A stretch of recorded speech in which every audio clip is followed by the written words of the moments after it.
5, 4, 3, 2, 1, 0.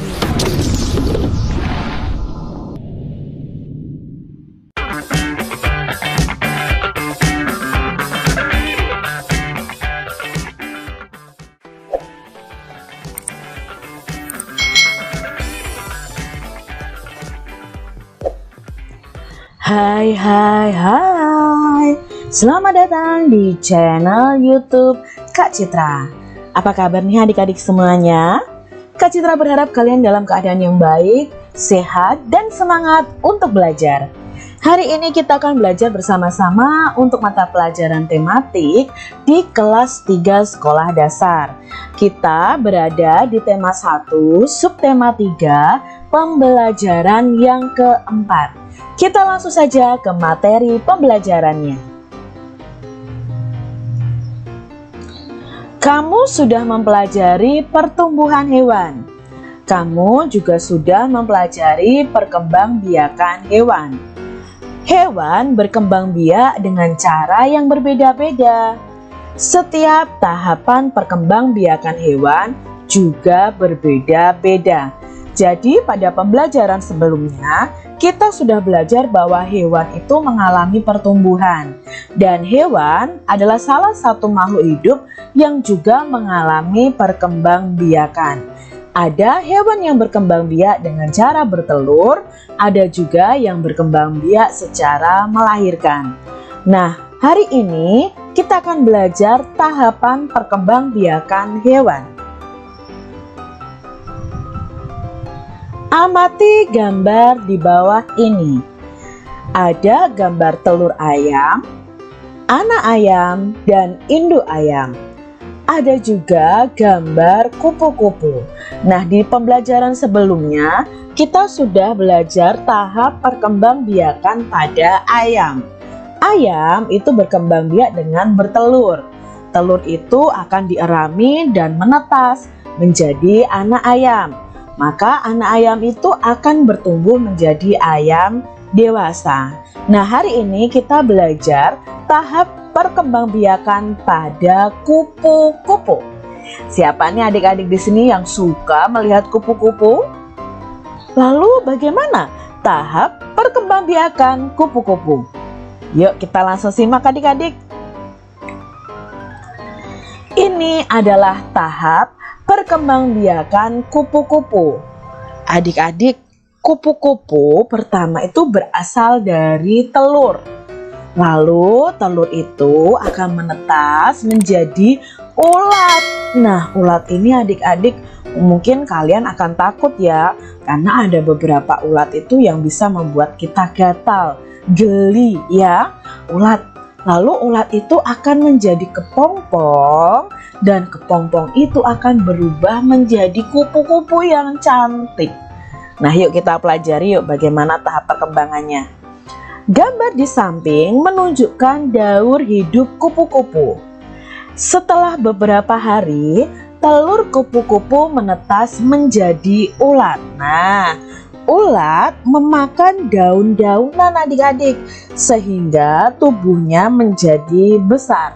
Nah, pada waktu fase ulat inilah kadang ulat ini merugikan kita adik-adik karena suka makan daun-daunan. Nah, ulat mencari tempat untuk berdiam diri dan membentuk kepompong. Setelah itu, tubuh ulat dalam kepompong itu akan berubah menjadi kupu-kupu adik-adik. Semua makhluk hidup memiliki daur hidup. Betapa sempurnanya ya adik-adik ya ciptaan Tuhan itu. Jadi itu tadi adik-adik tahap perkembangbiakan pada kupu-kupu yang awalnya dari telur. Ceritakan setiap tahapan daur hidup kupu-kupu menggunakan kalimatmu sendiri.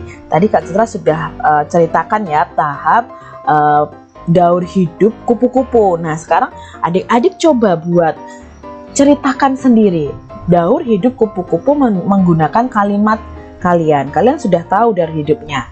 Contohnya seperti ini adik-adik. Nah, di sini ada gambar telurnya adik-adik. Ini telur kupu-kupu loh adik-adik. Nah, di tahap pertama yaitu telur. Telur tersebut dalam beberapa hari akan menetas menjadi ular. Kalian bisa menceritakan seperti itu. Tahap perkembangbiakan pada kupu-kupu atau daur hidup kupu-kupu tahap pertama adalah telur. Telur tersebut dalam beberapa hari akan menetas menjadi ular. Nah, setelah telur tadi tahap keduanya apa adik-adik? Ya, tahap keduanya adalah ini nih ya. Wah, Kak Citra agak merinding adik-adik kalau melihat ulat adik-adik. Agak takut kalau sama ulat ya. Nah, kalian bisa ceritakan tahap kedua itu ulat. Ulat akan makan daun-daunan sehingga tubuhnya menjadi besar. Ulat mencari tempat untuk berdiam diri dan membentuk kepompong. Nah, kepompong ini adalah tahap berikutnya. Nih adik-adik, wujud kepompong ya. Nih, dari ulat ya, kalian bisa lihat nih tahapannya. Ulat, lalu dia berdiam diri, badannya terselimuti dan akhirnya jadi kepompong adik-adik. Nah, di tahap ini kepompong biasanya dibungkus dengan sesuatu yang berwarna coklat. Kalau di sini ada yang berwarna hijau dan keras. Kepompong akan berpuasa selama 7-20 hari dengan tidak makan dan tidak minum adik-adik. Jadi ulat yang sudah jadi kepompong ini akan berdiam diri di kepompong ini. Dia tidak akan makan, tidak akan minum. Kira-kira 7-20 hari. Waktu kepompong ini biasanya berbeda-beda tergantung pada spesies kupu-kupunya ya. Jadi ada yang mungkin 7 hari, ada yang 20 hari, atau bahkan ada yang 10 hari menjadi kepompong. Lalu tahap terakhir setelah menjadi kepompong adalah ini adik-adik. Dia akan sedikit demi sedikit keluar dari kepompongnya menjadi kupu-kupu yang cantik. Wah, keren ya daur hidup kupu-kupu ya. Tahap keempat, kepompong akan berubah menjadi kupu-kupu dan keluar dari ini tadi ya, selimut kepompongnya ini dan akan terbang menjadi kupu-kupu yang sangat cantik. Wah, keren ya adik-adik yuk. Berasal dari ulat tadi ya. Ulat yang menakutkan tapi setelah itu menjadi kupu-kupu yang sangat cantik. Ada banyak jenis kupu-kupu yang dapat kita temui di sekitar kita. Ukuran kupu-kupu ada yang besar dan ada yang kecil dengan bermacam-macam warna dan motif. Mari mencoba menirukan gerak sesuai tahapan daur hidup kupu-kupu. Nah, daur hidup kupu-kupu ini kita bisa jadikan suatu gerakan dalam tari-tarian adik-adik. Bagaimana Kak caranya? Yuk kita perhatikan. Ikuti gerakan sesuai gambar. Nah, gerakan sesuai gambar yang pertama seperti ini. Posisi tidur telentang sambil mendekap kaki dan badan. Nah, ini diumpamakan adalah gerakan ketika menjadi telur. Lalu gerakan yang kedua seperti ini. Posisi badan merangkak. Nah, ini adalah tahapan ketika kupu-kupu itu berada di tahap menjadi ulat. Kalian bisa merangkak ya. Telur lalu menjadi ulat. Gerakan yang ketiga adalah seperti ini ya. Posisi berdiri, tangan mengepal dan disimpan di atas kepala. Salah satu kaki diangkat menyerupai gerak menggantung pada pohon. Nah, adik-adik coba tirukan. Ini adalah gerakan ketika tahap kepompong ya. Lalu gerakan yang terakhir adalah gerakan menjadi kupu-kupunya nih. Posisi badan berdiri dan tangan terbuka. Kemudian bergerak seperti gerak kupu-kupu, berlari sambil melompat-lompat. Kita bisa ayunkan tangan kita seperti kupu-kupu adik-adik. Jadi kalian bisa praktekkan ya 4 gerakan tadi, dari gerak telur, gerak ulat, lalu gerak kepompong, dan terakhir adalah gerak saat menjadi kupu-kupu. Mudah ya adik-adik ya. Memberi saran dengan baik terhadap teman juga termasuk sikap menghargai teman. Kita harus memberikan saran yang baik jika melihat teman kita melakukan hal yang keliru. Ini kita lakukan sebagai tanda kita menyayangi teman.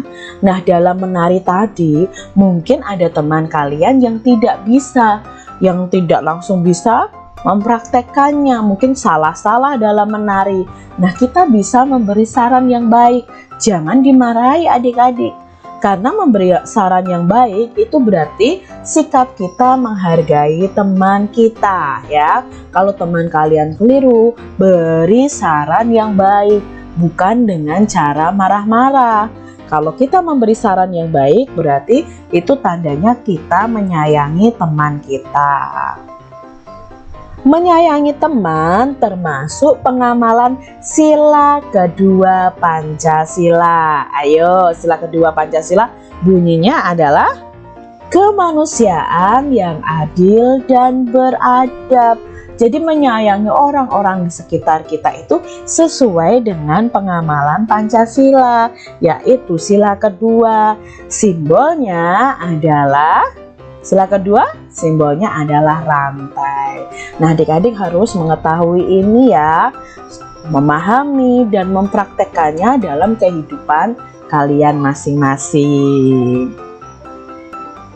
Demikian tadi adik-adik pembahasan kita di tema 1, subtema 3, pembelajaran yang keempat.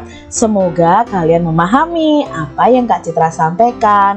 Sampai jumpa kembali di video pembelajaran selanjutnya. Tuhan memberkati.